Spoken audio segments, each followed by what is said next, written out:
Hello Scopers, kembali lagi dengan kami di channel Historical Scope. Di sini bersama Mimin Ivan. Sebelum lanjut ke pembahasan, kami menawarkan kepada para Scopers untuk mengikuti kami di saluran WhatsApp Historical Scope. Melalui saluran tersebut, para Scopers bisa mendapatkan informasi lebih detail dari channel Historical Scope, yaitu mengenai open recruitment dan beberapa berita singkat dalam poster-poster yang kami upload pada saluran tersebut.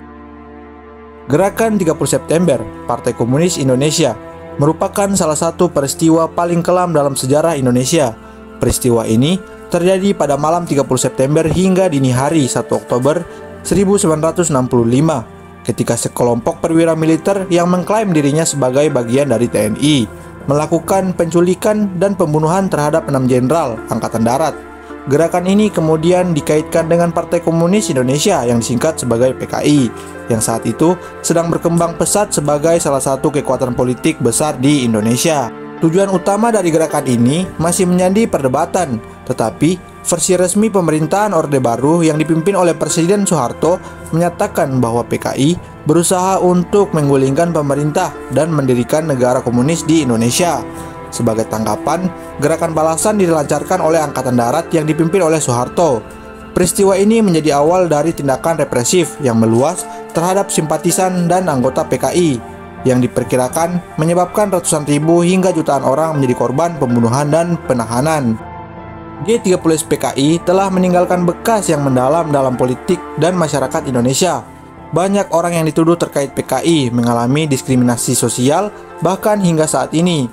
Narasi resmi mengenai peristiwa ini juga dibentuk oleh rezim Orde Baru.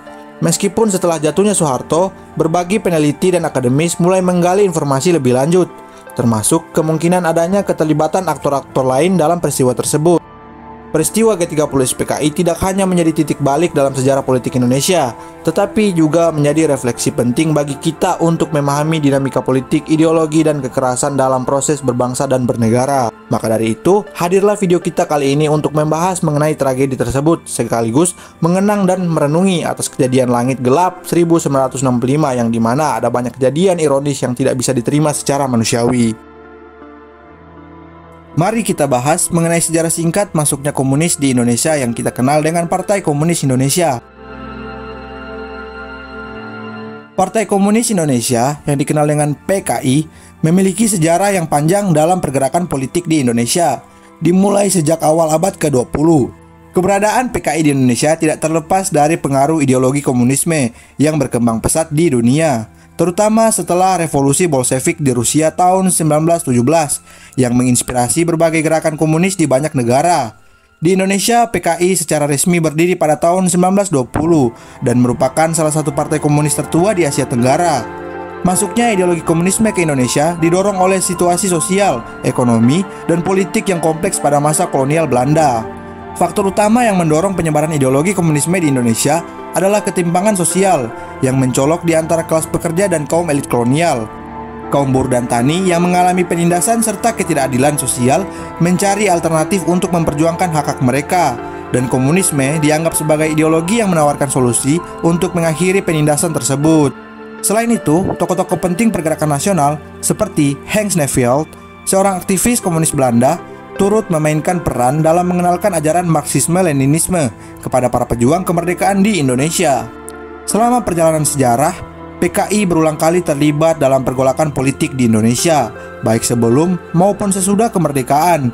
Namun, posisi PKI seringkali memicu kontroversi, terutama karena ideologinya yang dianggap bertentangan dengan nilai-nilai tradisional Indonesia. Meski begitu, pada tahun 1950-an, PKI menjadi salah satu partai politik terbesar di Indonesia dan berperan penting dalam dinamika politik nasional hingga tragedi G30S PKI pada tahun 1965 yang mengakhiri kiprahnya secara tragis.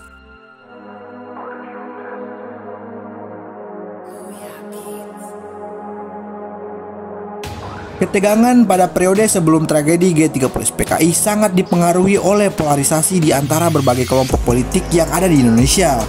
Pada masa itu, tiga kekuatan politik utama saling bersaing untuk memperebutkan pengaruh, yaitu Partai Komunis Indonesia atau disingkat dengan PKI, Angkatan Darat, dan kekuatan nasionalis serta agama. Ketegangan di antara kelompok-kelompok ini semakin tajam dan seringkali mengarah pada konflik terbuka. PKI di bawah pimpinan DN Aidit tumbuh pesat setelah pemilu 1955, di mana PKI berhasil menjadi partai politik terbesar keempat dengan dukungan signifikan dari kaum buruh, petani, dan kelas pekerja. PKI juga mendapatkan dukungan dari Presiden Soekarno yang melihat partai ini sebagai kekuatan penting dalam mendukung agenda revolusi dan anti-imperialisme. Pada akhir 1950-an hingga awal 1960-an, PKI terus memperluas pengaruhnya melalui organisasi-organisasi massa seperti Barisan Tani Indonesia yang disingkat BTI. Organisasi ini menjadi kekuatan utama PKI dalam mobilisasi petani untuk menuntut reforma agraria dan distribusi tanah. Konflik agraria menjadi salah satu sumber ketegangan utama, terutama ketika PKI mendorong aksi sepihak di daerah-daerah untuk merebut tanah dari tuan tanah atau pemilik lahan besar. Ada juga Gerakan Wanita Indonesia atau Gerwani sebagai sayap perempuan PKI. Gerwani juga berperan aktif dalam memobilisasi dukungan politik dan sosial di kalangan perempuan. Ada juga Sentral Organisasi Buruh Seluruh Indonesia atau disingkat dengan SOBSI, merupakan organisasi buruh terbesar di Indonesia yang dikendalikan oleh PKI, berfungsi untuk memperjuangkan hak-hak buruh dan memperluas pengaruh PKI di sektor industri. PKI berusaha menggalang dukungan melalui aksi-aksi massa serta propaganda yang menargetkan kelompok-kelompok masyarakat yang merasa terpinggirkan, seperti buruh dan petani. Popularitas PKI yang semakin meningkat membuat partai ini menjadi kekuatan politik yang sangat dominan dan berpengaruh, baik di tingkat nasional maupun lokal.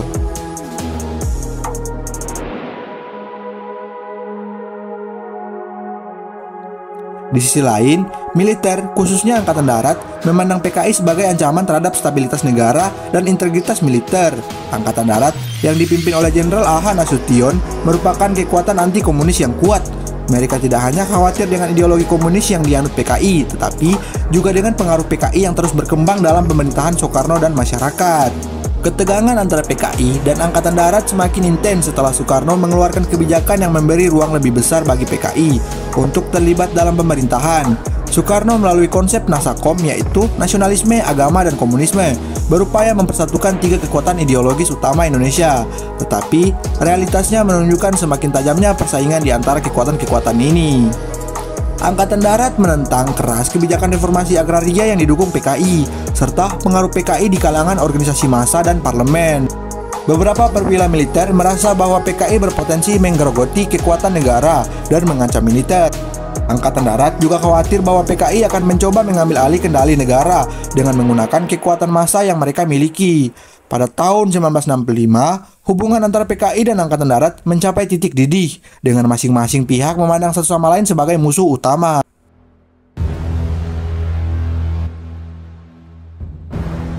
Selain persaingan antara PKI dan Angkatan Darat, kekuatan nasionalis dan Islam juga memainkan peran penting dalam memperumit situasi politik Indonesia. Partai Nasional Indonesia atau disingkat dengan PNI yang menjadi partai utama bagi kaum nasionalis dan pendukung Soekarno seringkali berkonflik dengan PKI terkait strategi politik dan kebijakan ekonomi. Meski PNI mendukung Soekarno, mereka juga merasa terancam oleh peningkatannya pengaruh PKI. Di sisi lain, partai-partai Islam seperti Partai Nahdlatul Ulama atau disingkat dengan NU dan Masyumi sebelum dibubarkan pada tahun 1960 menolak keras ideologi komunisme. Bagi NU, komunisme bertentangan dengan prinsip-prinsip Islam, sehingga mereka berupaya untuk membendung pengaruh PKI, terutama di kalangan petani dan buruh. NU memiliki basis massa yang kuat di pedesaan, tempat di mana pengaruh PKI juga mulai berkembang melalui organisasi seperti BTI. Ketegangan antara kelompok Islam dan komunis seringkali memicu konflik kekerasan terutama di daerah pedesaan. Dalam upaya menjaga keseimbangan kekuatan politik, Soekarno terus mendorong konsep Nasakom sebagai ideologi yang memadukan unsur nasionalis, agama, dan komunis. Namun pendekatan ini justru memperdalam ketegangan karena masing-masing kelompok merasa semakin bersaing untuk mendapatkan pengaruh lebih besar di pemerintahan. Soekarno sendiri cenderung lebih mendukung PKI dalam beberapa isu penting, yang membuat Angkatan Darat dan kelompok nasionalis serta agama semakin merasa terkucilkan. Pada saat yang sama, Soekarno semakin meningkatkan kontrolnya atas politik dengan memperkuat sistem demokrasi terpimpin, di mana parlemen dan partai politik lainnya diberi ruang terbatas untuk beroperasi. Soekarno berusaha menggabungkan berbagai kekuatan politik dalam suatu wadah, pemerintahan. Tetapi, ketegangan ideologis di antara kelompok-kelompok tersebut terus meningkat. Upaya untuk menyatukan berbagai kekuatan politik ini tidak berhasil meredahkan persaingan, melainkan memperburuk ketidakstabilan politik. Tidak hanya persaingan antara PKI dan Angkatan Darat yang menjadi sumber ketegangan. Di dalam tubuh militer sendiri terjadi perpecahan antara faksi-faksi yang pro-Soekarno dan anti-Soekarno. Beberapa perwira tinggi seperti Mayor Jenderal Soeharto cenderung bersikap hati-hati dalam menghadapi situasi politik yang semakin memanas. Sementara yang lainnya, seperti Jenderal Nasution, lebih tegas dalam menentang PKI dan ideologi komunis. Perpecahan internal di kalangan militer ini turut memperumit dinamika politik menjelang peristiwa G30 SPKI. Beberapa perwira militer yang mendukung PKI atau terpengaruh oleh propaganda Soekarno mulai meragukan loyalitas mereka terhadap Angkatan Darat, yang akhirnya memainkan peran dalam terjadinya peristiwa 30 September tahun 1965.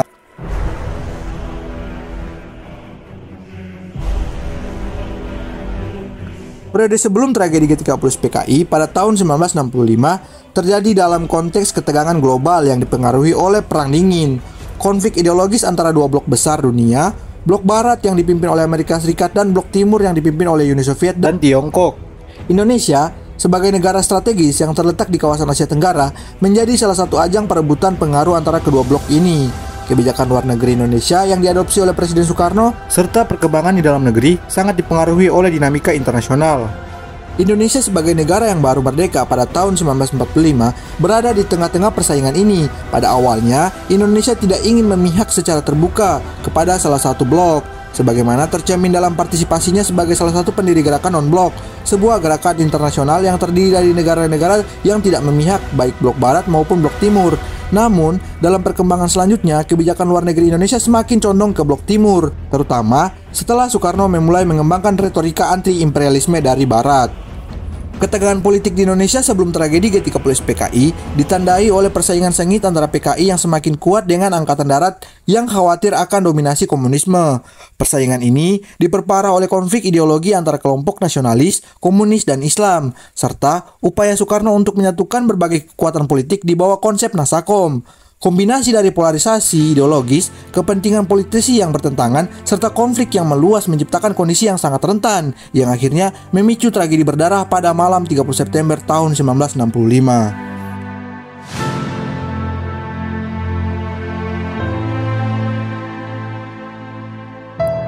Peristiwa 30 September tahun 1965 atau yang dikenal dengan Gerakan 30 September adalah titik balik dalam sejarah politik Indonesia yang mengakibatkan perubahan besar di tingkat pemerintahan, sosial, dan militer. Berikut adalah rincian dari 3 aspek utama terkait peristiwa ini: penculikan dan pembunuhan 6 jenderal tinggi ABRI, penanganan militer oleh Jenderal Soeharto, serta proses penangkapan dan eksekusi massal terhadap simpatisan PKI. Pada malam 30 September hingga dini hari 1 Oktober tahun 1965, sekelompok pasukan yang menamakan diri mereka sebagai Gerakan 30 September atau G30S melakukan penculikan terhadap 6 jenderal tinggi Angkatan Bersenjata Republik Indonesia atau disingkat dengan ABRI. Tujuan utama mereka adalah untuk mencegah apa yang disebut sebagai Dewan Jenderal, sebuah tuduhan bahwa para jenderal ini merencanakan kudeta terhadap Presiden Soekarno. Para jenderal yang menjadi korban adalah Letjen Ahmad Yani, Menteri Panglima Angkatan Darat. Yang kedua, Maijen R. Suprapto, Deputi 2 Menteri Panglima Angkatan Darat. Yang ketiga, Maijen M.T. Haryono, Deputi 3 Menteri Panglima Angkatan Darat. Yang keempat, Maijen Siswondo Parman, Asisten 1 Menteri Panglima Angkatan Darat. Yang kelima, Brigjen D.I. Panjaitan, Asisten keempat Menteri Panglima Angkatan Darat.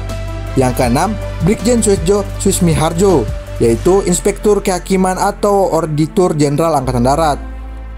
Mereka diculik dari rumah masing-masing oleh pasukan yang dipimpin oleh Letkol Untung, Komandan Batalion 1 Kawal Kehormatan Presiden.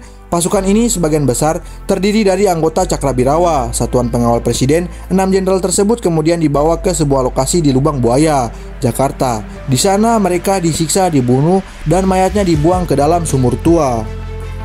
Selain ke-6 jenderal tersebut, korban lain adalah Letu Pierre Tandian, ajudan dari Jenderal A.H. Nasution, yang juga menjadi sasaran tetapi berhasil melarikan diri. Namun, putrinya Ade Irma Suryani Nasution tertembak dan kemudian meninggal dunia akibat luka tembak tersebut. Pada pagi hari 1 Oktober tahun 1965, kelompok G30S mengumumkan melalui Radio Republik Indonesia atau disingkat dengan RRI bahwa mereka telah mengambil alih kekuasaan untuk mencegah kudeta yang diduga akan dilakukan oleh Dewan Jenderal. Namun, klaim ini tidak mendapat dukungan luas dan situasi di Jakarta masih relatif terkendali.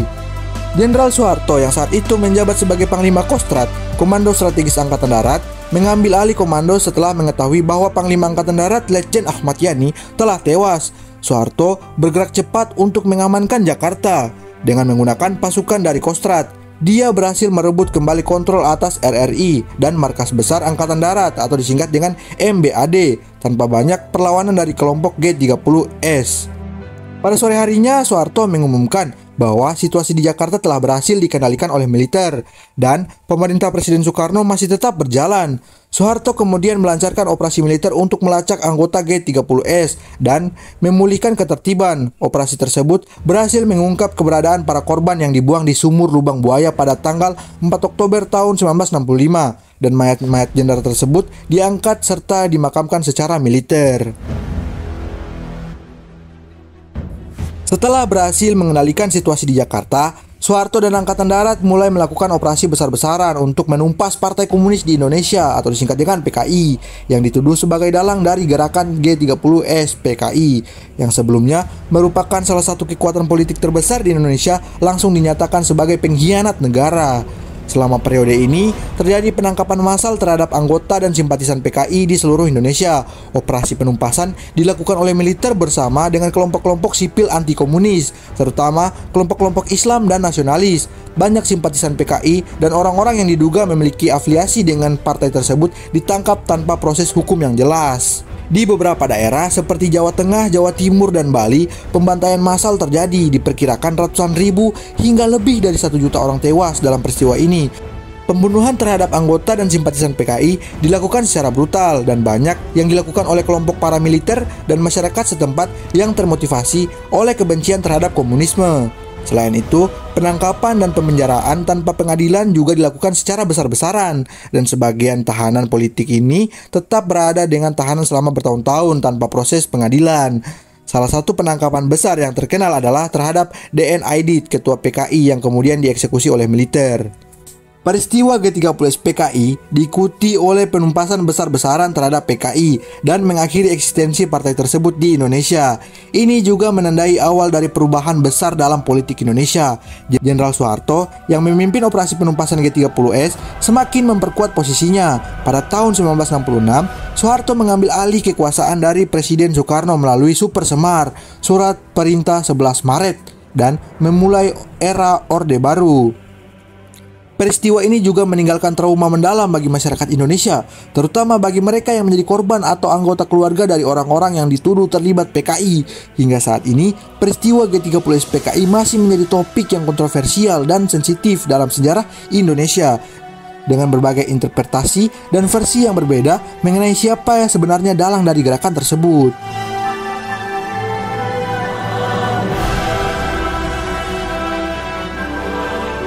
Pada malam 30 September tahun 1995, Partai Komunis Indonesia atau disingkat dengan PKI dan kelompok yang mengatasnamakan gerakan 30 September G30S menyatakan bahwa mereka melakukan tindakan tersebut sebagai upaya untuk menyelamatkan negara dari kudeta yang direncanakan oleh apa yang mereka sebut sebagai Dewan Jenderal. Menurut klaim mereka, Dewan Jenderal adalah kelompok para jenderal Angkatan Darat yang dianggap akan melancarkan kudeta untuk menggulingkan Presiden Soekarno yang saat itu memimpin Indonesia dengan sistem pemerintahan demokrasi terpimpin.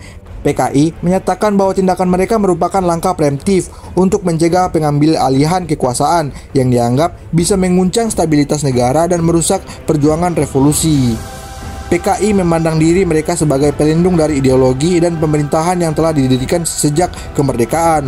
Mereka mengklaim bahwa para jenderal menjadi sasaran adalah bagian dari kelompok yang berusaha menyingkirkan Presiden Soekarno dan mengubah arah politik Indonesia yang dianggap sejalan dengan perjuangan rakyat. Klaim ini juga didorong oleh ketegangan politik yang tinggi di Indonesia pada saat itu, dengan persaingan antara berbagai kekuatan politik termasuk militer, nasionalis, dan komunis. Di sisi lain, pemerintah dan militer Indonesia, khususnya setelah peristiwa tersebut, menuduh bahwa PKI adalah dalang dari upaya kudeta yang bertujuan untuk menggulingkan pemerintahan yang sah dan mendirikan pemerintahan komunis di Indonesia. Tuduhan ini berdasarkan pada beberapa faktor, yaitu yang pertama, penyebaran ideologi komunis. PKI dikenal memiliki ideologi komunis yang bertentangan dengan nilai-nilai nasionalis dan demokratis yang dipegang oleh pemerintah dan militer Indonesia. Dengan kekuatan politik yang besar dan pengaruh di beberapa sektor masyarakat, PKI dianggap sebagai ancaman utama bagi stabilitas politik dan sosial. Yang kedua, keterlibatan dalam aksi-aksi radikal.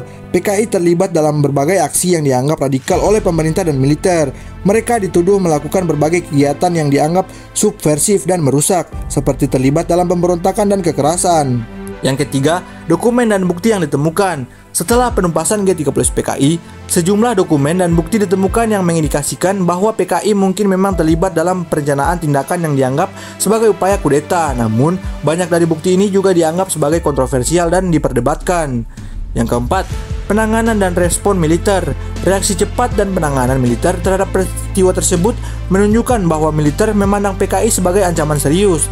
Penumpasan terhadap PKI yang dilakukan setelah kejadian, serta tindakan pembersihan terhadap simpatisan PKI, menunjukkan intensi untuk mengalihkan pengaruh partai tersebut dari politik Indonesia.